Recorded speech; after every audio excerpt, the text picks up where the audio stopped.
president takes his fight against so-called fake news to another campaign-style rally in Pennsylvania tonight, as his top lawyer, Rudy Giuliani, warns that the fall election is all about one thing: impeachment. Karl Rove makes his Fox News at Night debut live tonight. The White House briefing room got nasty and personal. What's behind the ugly feud? You will get a first-hand account from a reporter who was in that briefing room today. And later, exclusive new footage of what officials say is authentic American equipment from the Korean War era. Former Green Beret Commander Mike Waltz on the delicate U.S.-North Korea relationship, and Iran trolling the U.S. Navy on Twitter tonight. Hello and welcome to Fox News at Night. I'm Shannon Bream in Washington. President Trump rallying the crowd in Pennsylvania for Congressman Lou Barletta's Senate campaign. But the state's importance to his 2020 re-election hopes are also on his mind. The president hitting on foreign policy, including the Russian and North Korean meetings, which he says weren't covered fairly by the mainstream media. They can make anything bad because they are the fake, disgusting news. We've got team coverage tonight. Correspondent Kristen Fisher is here with the foreign policy news. Fox News media analyst Howard Kurtz chronicling a new addition to the New York Times and her vulgar, racist tweets from the past. But we begin with chief correspondent Jonathan Hunt on the growing tensions between the mainstream media and the Trump administration. Good evening, Jonathan. Good evening, Shannon. The fake news fight seems to be even splitting the president's own family tonight, who, if not fighting, are certainly disagreeing on the issue. There might be some awkward moments at the Trump Thanksgiving table this year. In fact, if anyone brings up the First Amendment.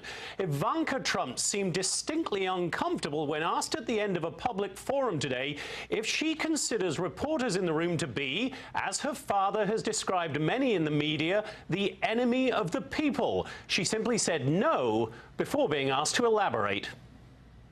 I have some sensitivity around why people have concerns and gripe, especially when they're sort of feel targeted. But no, I do not feel that the media is the enemy of the people. Now, that brought a swift tweet from her father saying, quote, "They asked my daughter Ivanka whether or not the media is the enemy of the people. She correctly said no. It is the fake news, which is a large percentage of the media, that is the enemy of the people." Now, President Trump has defined the, quote, fake news media to include the New York Times, NBC News, ABC, CBS, and CNN, for whom he and his supporters appear to have a particular aversion.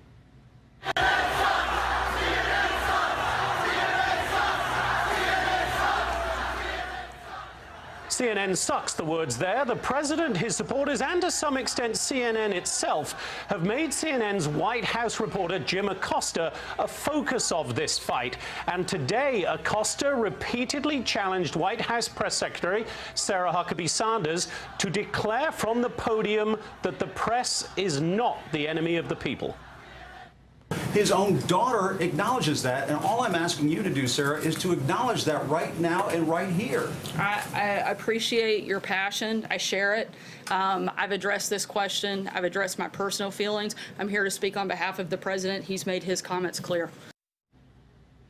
We should point out, Shannon, the First Amendment of our Constitution enshrines the freedom of the press, provided, according to the Supreme Court, reporting is not intended to defame and does not show a, quote, reckless disregard for the truth. But that same First Amendment also enshrines the right of anyone to say any media organization sucks.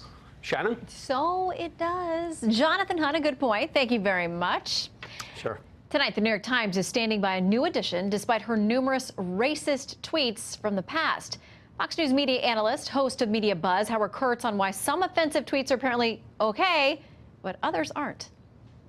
The latest hire for the New York Times editorial board comes with impressive credentials. Harvard law grad, articles in The Atlantic, Washington Post, and the Times Magazine. But Sarah Jeong also comes with the baggage of inflammatory and racist Twitter posts, which unleashed a fierce backlash on some conservative websites.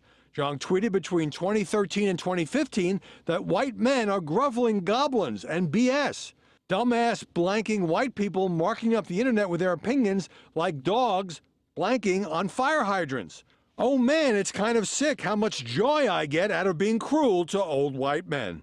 I dare you to get on Wikipedia and play things white people can definitely take credit for. It's really hard. The Times said in a statement today that her journalism and the fact that she is a young Asian woman have made her a subject of frequent online harassment. For a period of time, she responded to that harassment by imitating the rhetoric of her harassers. She sees now that this approach only served to feed the vitriol. She regrets it, and the Times does not condone it. In her own response, Jung said the tweets were intended as satire, and she understands how hurtful they seem out of context. She said that as a woman of color, she has faced torrents of online hate, such as, "If I saw you, I would sock you right in your lesbian face. Shut the blank up, you dog-eating gook." Dredging up offensive tweets has become a blood sport in the media. In February, the Times editorial board announced the hiring of tech writer Quinn Norton, and 6 hours later, they parted company after an uproar over homophobic slurs and her online friendship with a white supremacist.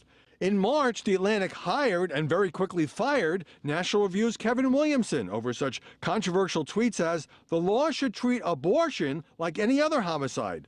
Williamson said today that places like The Times should hold the line against mass hysteria and the mob mentality of social media. In the Twitter era, most journalists have a past that can be and often is used against them. And if they joined in the online vitriol, the consequences can be just as ugly. Shannon? All right, Howard Kurtz, thank you very much. All right, so let's talk about this whole media discussion. We want to bring you a little bit more from Press Secretary Sarah Sanders today during her back and forth with the press corps. When I was hosted by the Correspondents Association, of which almost all of you are members of, you brought a comedian up to attack my appearance and call me a traitor to my own gender. In fact, as I know, as far as I know, I'm the first press secretary in the history of the United States that's required Secret Service protection. Joining me now to talk about it, Democratic strategist Dave Brown and White House correspondent for the Daily Caller, Saagar Enjeti, who was at the fiery briefing today. Gentlemen, welcome to you both. Thanks for having us. I mean, Dave, what she said there, and there was more to it, her outlining specific instances, they're factually correct. They may be factually correct, but I want to take this up a level because I think the context is really important. What I take issue with is the fact that the president has now said that the media, albeit certain outlets, selected outlets, are the enemy of the American people. And if you trace the historical analog of those types of comments, they're not comments that a U.S. president should ever make. We have a First Amendment that protects the media. 13% of the world's population enjoys a free press. Everybody else doesn't have one. And so comments like that, they smack of despots, they smack of dictators. They are inconsistent with the rule of law, with a democratic society that depends upon a free press that holds our government to account. So when the president makes comments like that, what he's ultimately doing is he's delegitimizing the important work that the media is doing. So I do take grave exception to that. Well, they still are showing up and having briefings. They can't stop him from answering questions. That's what some of the people in the White House actually worry about, because he'll take straight questions, getting on, Marine One and going all kinds of places, which, Saagar, is good for your job. You're there. He wants to talk all the time, and he wants to joust with the media. I mean, it's almost like he likes the punching bag because he likes the challenge of this going back and forth with them. But you were in the briefing today. How did it feel to you? Yeah, it was interesting. But I think what the problem here is that, as you discussed, your issue is with the president's comments, and obviously Jim's issues are with the president's comments as well. The president is not going to disavow that position. And what Jim did is he put her in a situation where he was trying to get her to disavow her boss. Her job is to speak on behalf of President Trump. President Trump has said the fake news is the media is the enemy of the people. She is not going to stand at the podium and disavow that. And so it's really more of a matter of, what are you looking for in that question? The point of the press briefing is to extract information on the policy of the United States government. I think she answered that pretty clearly. And in terms of what he was going for, I'm not really sure. Well, is it making the story about him? I mean, do you think that's what it's about? Knowing she's not going to stand up there and break with the president. I mean, I don't know what his intentions are. All I know is that these turn into these protracted struggles between reporters and others and shouting, and that is exactly what becomes the story. Whereas we did not get very much information about what's going on today with so many of a host of different matters. And at the same time, people will complain about the policy of this and the policy of that, and then when we get into the briefing room, we start talking about these squabbles. Okay, so I want to look at something from the Media Research Center. They looked at the first portion of this year and looked over ABC, CBS, and NBC evening newscast. They looked at reporters and nonpartisan sources who were quoted. They said 10% of the comments about the president and his policies were positive. 90% were negative. So, Dave, It seems like this is a vicious cycle. I mean, the president feels attacked all the time by these networks. I feel for him. I mean, he's certainly not at all well equipped to respond via Twitter, Shannon. Look, the Washington Post. He loves that. I mean, that's how he got millions of people to vote for him, is by going to Twitter and talking to people directly and going around the media. The Washington Post has been following the president since day one. How many allegedly false statements or material misstatements of facts that he's been making since the first day of his presidency? On average, 7.6 claims a day by this president are factually incorrect. So the president can take exception with coverage that may be negative in tone, but he has an obligation to tell the truth. And when he's not telling the truth, the press's responsibility is to call him out on that. So for him to label things fake news very selectively and conveniently and opportunistically, and by the way, in so doing, rally the mob mentality that we saw, that awful rally where people were just screaming. Which we see on both sides, by the way. Ugliness. I'm not sure you've seen that kind of ugliness at a Democratic rally. I'm gonna actually hold you to that one. But I think it is very dangerous for the president to selectively label things fake news when in fact they are objective facts. And I do think that we need to treat members of the media with kindness and with respect while they're out there. You can disagree with them, and certainly it's a free country. You can say what you want, but nobody should feel threatened. I will say that. I want to quickly read this from Dan Rather. He says, "We can't shrug off Trump's attacks on the press ever. They're undemocratic and even incite violence. This bears repeating. It demands repeating. Last night, CNN's Acosta faced down a hostile crowd. Support from his colleagues, competitors, and the general public is a must." Sagar, we've had the Scalise shooting and many other things that have happened. I mean, clearly we've reached a new level of vitriol, but what do you make of Dan Rather lecturing you about that? Yeah, what I would say is, why do we have so many reporters in the room if we're all supposed to ask the same question and take the same advice from these so-called media gods? The reason that we have a free press is so that so many of us can stand there and interpret it and look at it the way we would like to. Jim Acosta decided to handle himself one way today. I decided to handle myself another and ask the Director of National Intelligence about Russian interference in our elections. Which we are going to talk about, gentlemen. Sagar and Dave, thank you both for coming in. It's a conversation that will continue. Thanks. Thanks. All right. It was supposed to be the main event at the White House briefing today, a dream team representing nearly every major intelligence agency. They were all gathered there, national security advisors, to answer questions about the administration's strategy for fighting efforts to meddle in U.S. elections. Kristen Fisher is on it. She breaks down what we've learned tonight. Kristen? Well, Shannon, remember, just 2 weeks ago, Russian President Vladimir Putin promised President Trump that Russia did not meddle in the 2016 election and would not meddle in the upcoming midterms. But today, 5 of the administration's top security and intelligence officials said that was a lie. Russia attempted to interfere with the last election and continues to engage in malign influence operations to this day. The Trump administration is sending up the red flares with less than 100 days to go until the midterms. We acknowledge the threat. It is real. It is continuing, and we're doing everything we can to have a legitimate election. Our democracy itself is in the crosshairs.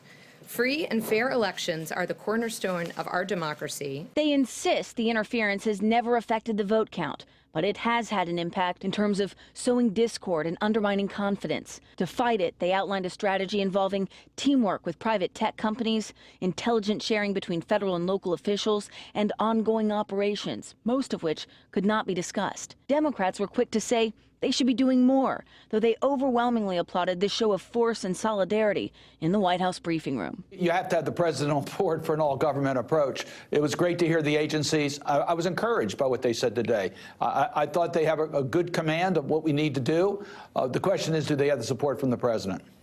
And President Trump had a chance to put that question to rest once and for all at that rally tonight, and he chose not to, Shannon. All right, Kristen Fisher, wrapping it up for us tonight. Thank you very much. You got it. All right, tonight in Pennsylvania, the president says Russia is actually unhappy that he won the election on the heels of the very real warning from national security officials on Moscow's influence campaign. The president's critics, though, say it's too little, too late. It's remarkable that the institutions are essentially moving around the leader, their leader, to execute these policies. These are things that should have been done immediately after 2016. All right, here to discuss National Security Attorney Bradley Moss and former CIA analyst, NYPD Intelligence Unit member Buck Sexton. Good to have you both with us tonight. Good to see you. Thank you. Okay, so there was a lot of snark that came after this briefing today, where the left has been pushing the president to get serious about this. He floats out the team, they talk all about it, and then, you know, one article said that they produced no new orders, there was no real information. Essentially, they aren't taking this seriously. Then we have this tweet from Mark Warner, who's the ranking Democrat on the Senate Intel Committee. He says, glad to see the White House finally do something about election security, even if it's only a press conference. Now, if only it was actually backed up by anything the president has said or done on Russia. And we find out today they have offered briefings to Senate Democrats on what's happening with the election. And Bradley, it sounds like they haven't taken it so far. Yeah, well, you know, look, in full disclosure, I was once an intern for Senator Warner many years ago. The problem I think that Senator Warner and others have, and the concern they have here, is that there's no one seemingly in charge. There's no one running this. Certainly what we heard today in the briefing with these different officials, the DNI, the FBI director, individuals like that, we got great descriptions of what they're doing as an agency. That's great. We got caught flat-footed in 2016. They're doing better this time. That's great. But who's running it?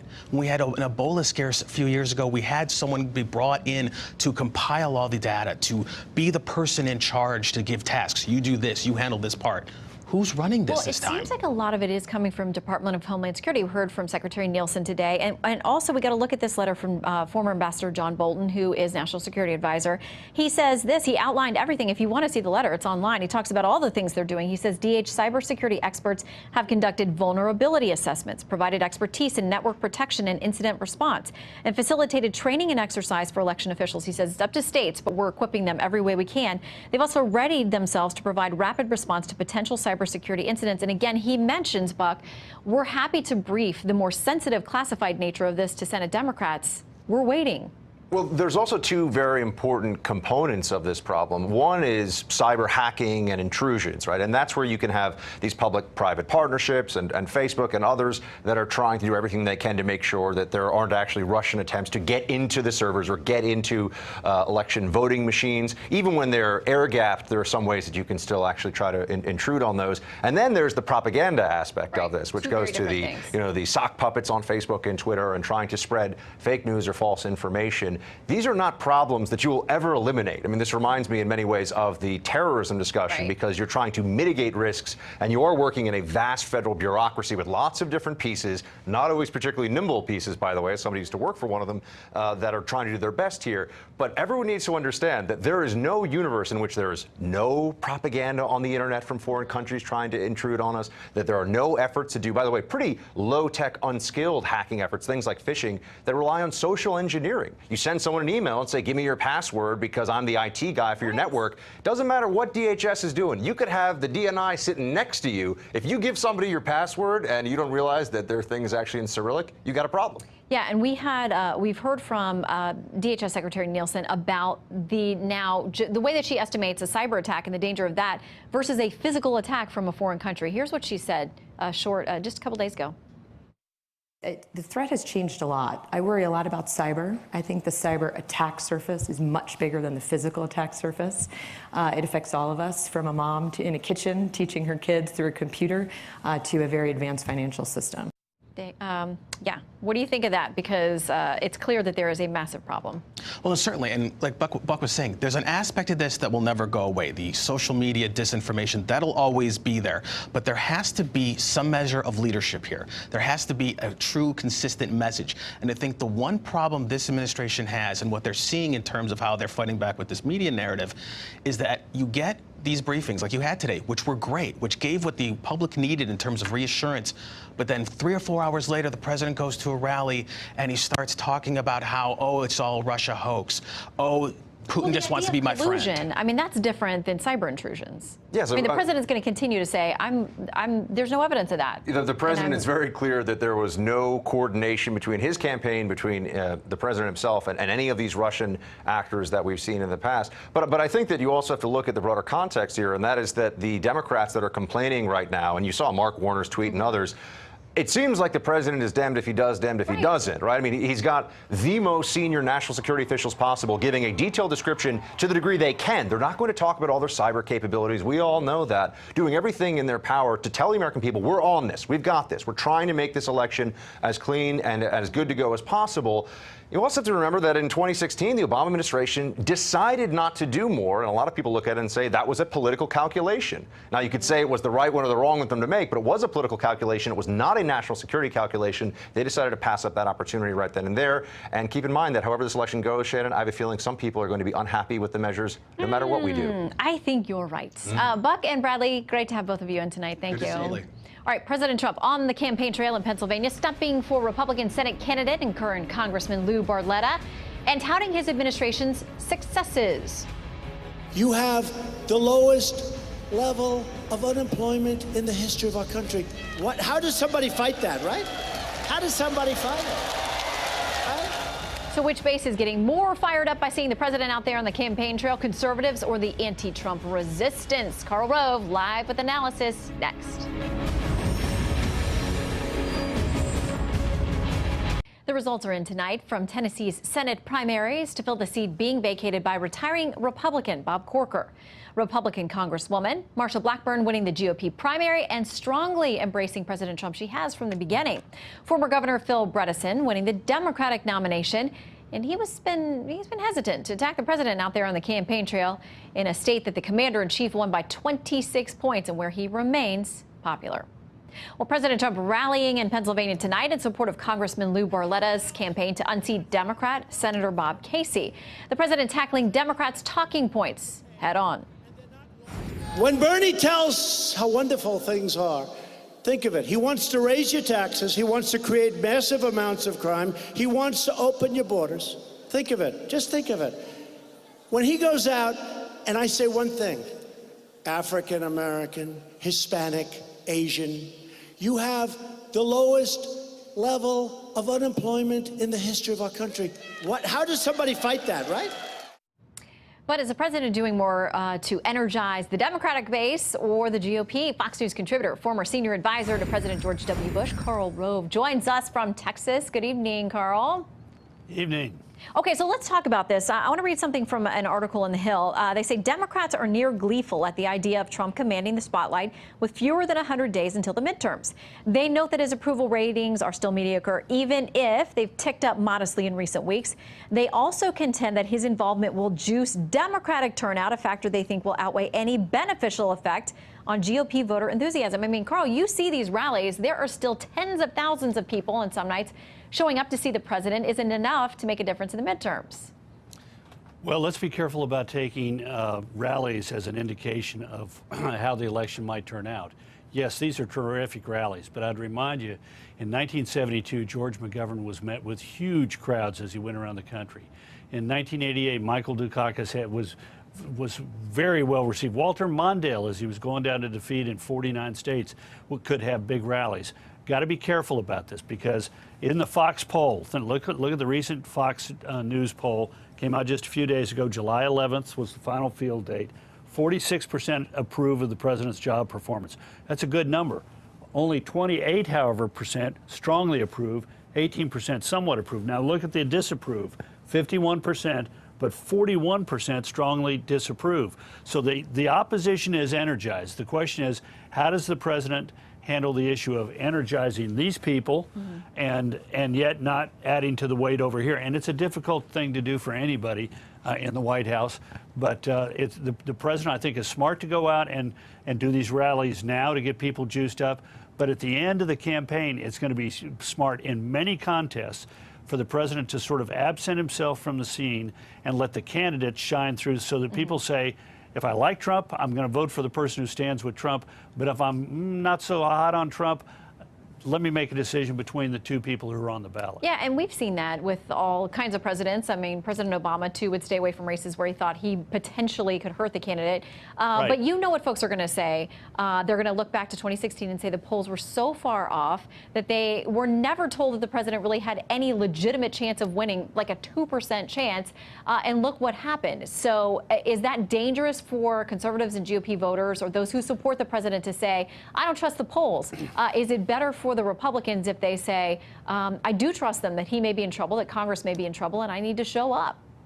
Yeah, well, two things. One is, well, actually, three things. I think Republicans can make that argument without necessarily having to have the president in each and every district or even each and every critical contest at the end. The candidates themselves can make that point. Second of all, I would say that it's really important to remember who's going to decide this election. Again, going back to the Fox poll, 43% of the people in the July survey for Fox were Democrats, 41% Republicans, 15% independents. So candidates have to have a message that at the end of the day keeps their base, the Republican Party at large, and gets a significant slug of independents. And again, that's got to be done not simply by the president, it's got to be done by them. The president can help raise money, he can help engender enthusiasm now, he can help recruit volunteers. But at the end, if it's the president going into these districts at the end, they're running the risk of his message, I'm Donald Trump, I'm your president, overwhelming their issue, which is, I'm your candidate for the U.S. Senator for governor, and I'm going to represent your values and views. And the final point I'd make is this, Shannon. Running for president when your name is on the ballot like Donald Trump's was in 2016 is a heck of a lot different than a midterm in which people are voting. You know, by and large in a midterm, they're voting against the party in power. That's why we've had rare moments like 2002 or 1998 in which the party that holds the White House actually made gains. I want to ask how many whiteboards you have down there, but I don't know. They may just keep coming out. I want to quickly ask you about... They're an infinite number. Yeah, they just keep multiplying. Very quickly, I want to get you to respond to this from Rudy Giuliani, obviously now legally representing the president, saying, I say this not as my role as a lawyer, but as a concerned citizen and Republican. This election is going to be about impeachment or no impeachment. Who is that issue better for? Well, that issue, if it's at the center of the election, it's better for Democrats because they're wired up about it. But if the issue is one in which Republicans at the end of it say, you know what, if we go that other direction, and independents say, if we go that other direction, we're going to be in a bad place as a country. It's not going to be constructive. It's not going to be helpful. And guess what? I know enough about this Republican candidate for Senator or Congress that I think they're going to sort of do what I think needs to be done for the country. So Democrats make a mistake in my mind by beating the drums about it too much now. Republicans can beat them a little bit, but again, don't drown out the noise of people talking about how strong the economy is and the steps that we want to take to make it stronger and the things that the Democrats want to do to impede or reverse this great economic dynamic economy that we got going. And we heard a lot of that from the president tonight, and he is looking forward to being out in Ohio this weekend and many other places. He seems happiest on the campaign trail. Karl Rove, thank you very much for weighing in tonight. You bet. Thanks, Shannon. Thanks for having me. All right, on day 3 of the trial of former Trump campaign manager Paul Manafort, the special counsel team questioned one witness for most of today, Manafort's bookkeeper. Heather Washkin testified she didn't know Manafort had any foreign financial holdings. The Mueller team charges he kept $60 million worth of consulting fees in Cyprus hidden from the IRS. Washkin also testified Manafort's money dried up for a while in 2016. That's when prosecutors allege he started lying to banks by doctoring financial statements in order to get loans. No talk, though, about Russian collusion. No mention of the president. But Mueller's lawyers say that he had every intention of calling their star witness Rick Gates to the stand. Remember, they were hemming and hawing on that yesterday. He got a plea deal and is cooperating with the Mueller team. More news next. The wildfires scorching California right now, also burning through the state's firefighting budget. At least $125 million have been spent, about 25% of the yearly allowance, just a month into the budget year. Officials say a massive blaze in and around Redding grew overnight, fueled by the wind. It is now the 6th most destructive wildfire in California history. It's destroyed 1,000 homes and is threatening 1,600 more. Well, a very different type of rally happening in Chicago. Activists are taking to the streets and protesting the violence plaguing their city. And they say they are fed up with the Democratic leadership. Correspondent Mike Tobin is in Chicago. Good evening, Mike. Shannon, a big difference between this and other demonstrations is that it happened without the blessing of city leaders, because a core issue here was a call for the resignation of Mayor Rahm Emanuel and Police Superintendent Eddie Johnson of Chicago. But don't overlook the fact that this was about money. They took the demonstration out of the impoverished and violent neighborhoods on Chicago's south and west sides and took it to the nice part of town, demanding economic development in the rough parts of town. One of the organizers, Tio Hardiman, tells me a primary complaint is that violence prevention money goes to organizations run by white people. Something he frequently says is that Black Death in the city of Chicago is a hustle. The white people that receive the millions of dollars, they hire black folks to work for them, but we can run our own organizations. We don't need to have no go-between. As it often does in these demonstrations, the message got muddy as every cause piles on. They demonstrated against black-on-black violence, but this was also about police-involved shooting. It was anti-police. Demonstrators invoked the Laquan McDonald shooting, and police were out in force, blocking traffic on Lakeshore Drive, making sure the demonstrators were safe, even as they went past the bars in Wrigleyville. At times, it appeared there were more police on the street than demonstrators. Reverend Gregory Livingston, one of the organizers, says what was accomplished here is that a voice was given to people who were disempowered and political will was created. Shannon, back to you. Mike Tobin for us in Chicago, thank you very much. Time now for Where in the World. White farmers in South Africa are calling it stunning and catastrophic. The nation's ruling African National Congress endorsing proposed constitutional changes to allow the state to legally seize land owned by white farmers without compensation. About a tenth of land in white ownership has reportedly been transferred to black ownership since the end of apartheid. But that's only about a third of the ANC's target. When forced transfers of white land were tried in Zimbabwe, you may remember, violence broke out and the economy there crashed. Google's reportedly looking to launch a censored version of its search engine in China. Documents obtained by The Intercept reveal the search app, codenamed Dragonfly, would block search terms like human rights, democracy, religion, and peaceful protest. Pope Francis has decreed the death penalty is inadmissible under all circumstances and that the Catholic Church must work to abolish it. Many say that's a change to the official church teaching, and it reflects his views that all life is sacred and there's no justification for state-sponsored executions. New church teaching will say capital punishment constitutes an attack on the dignity of human beings. When we return, exclusive footage of some of the items returned from North Korea, personal effects and military gear. You'll see them only here on Fox. Next.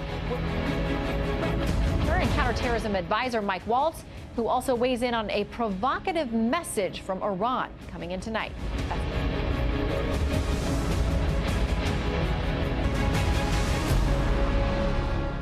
Our fallen warriors are finally coming home to lay at rest in American soil. In a long time.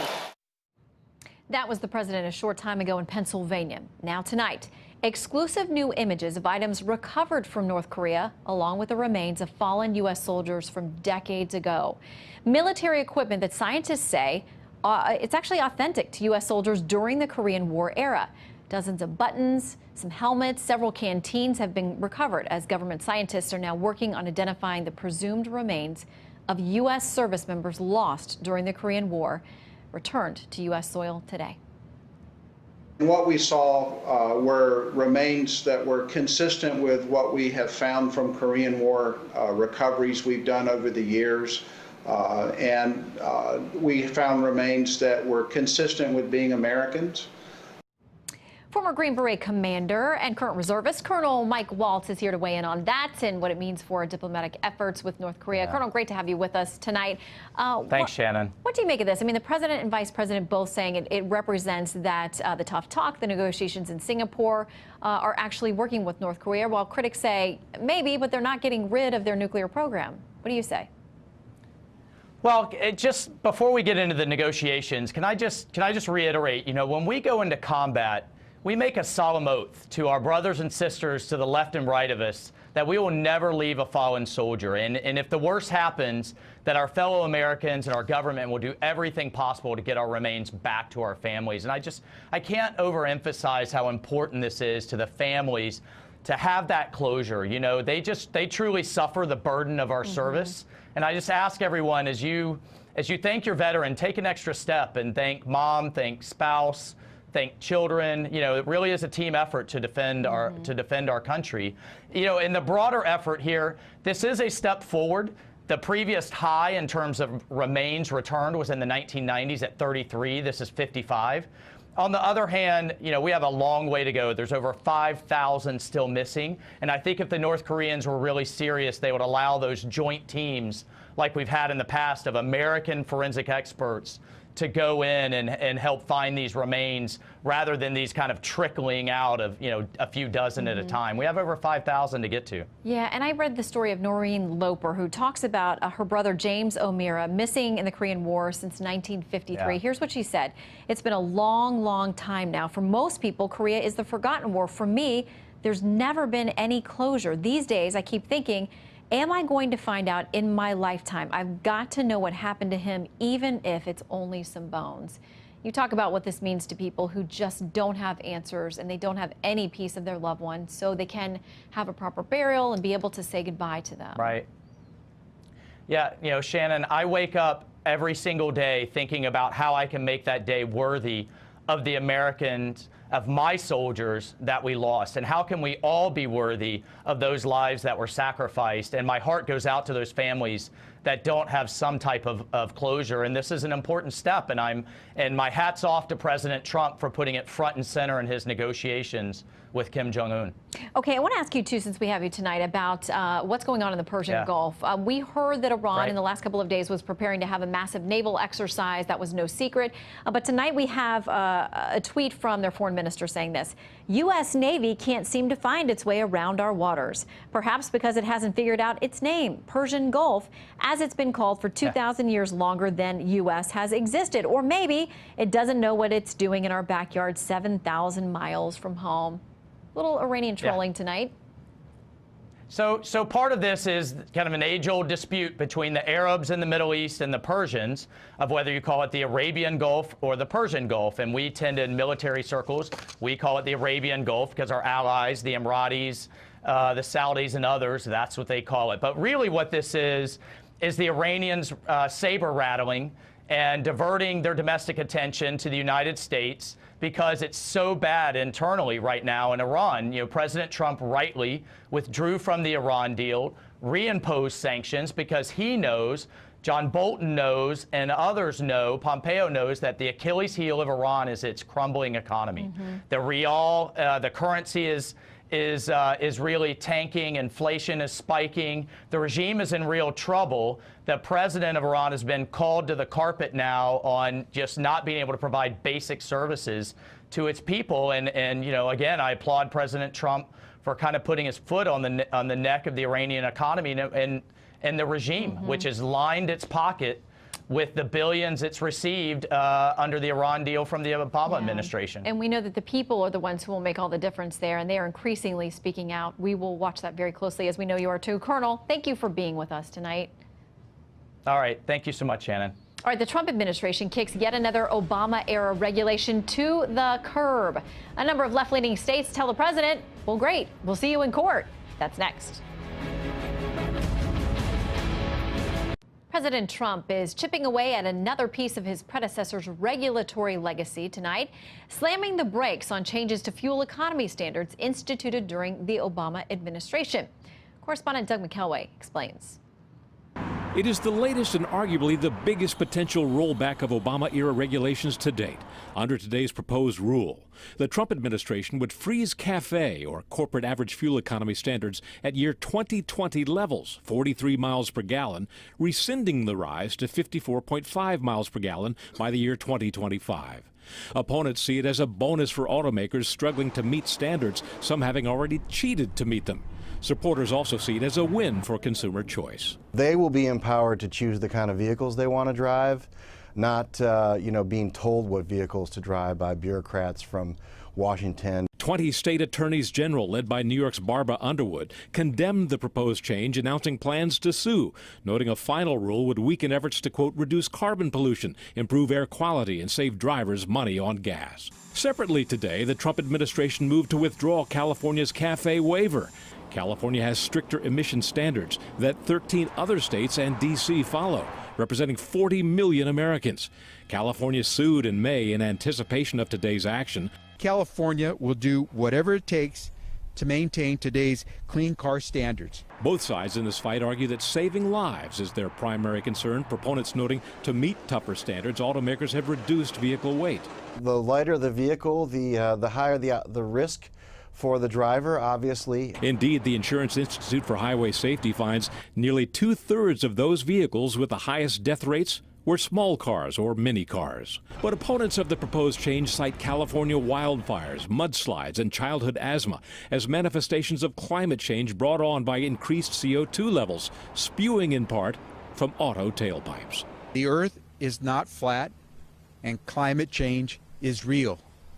Can someone please inform the folks at the White House? If the rule becomes finalized, it will not change the availability of low-emission or zero-emission cars. They're already making inroads into the marketplace, constituting about 5% of sales in California alone, with greater market share available as battery technology advances.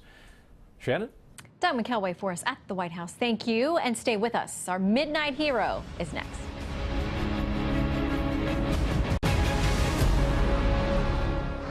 On a hot day, it's hard to beat a dip in a pool, cool off a little bit. Well, the deer you see there had the right idea. Swimming laps in a New Jersey pool. The only problem is the deer got in, couldn't get back out. Well, these guys, the Hamilton Township Police Department, to the rescue. The officers pulled the deer out, posed for pictures with their new friend as it was recovering, and when it got its energy back, they helped it run off into the woods. We salute the Hamilton Township Police who rescued that very tired deer, stuck in a situation it couldn't get out of. Hats off to you. All right, most watched, most trusted, and most grateful that you spent your evening with us. Good night from Washington. I'm Shannon Bream.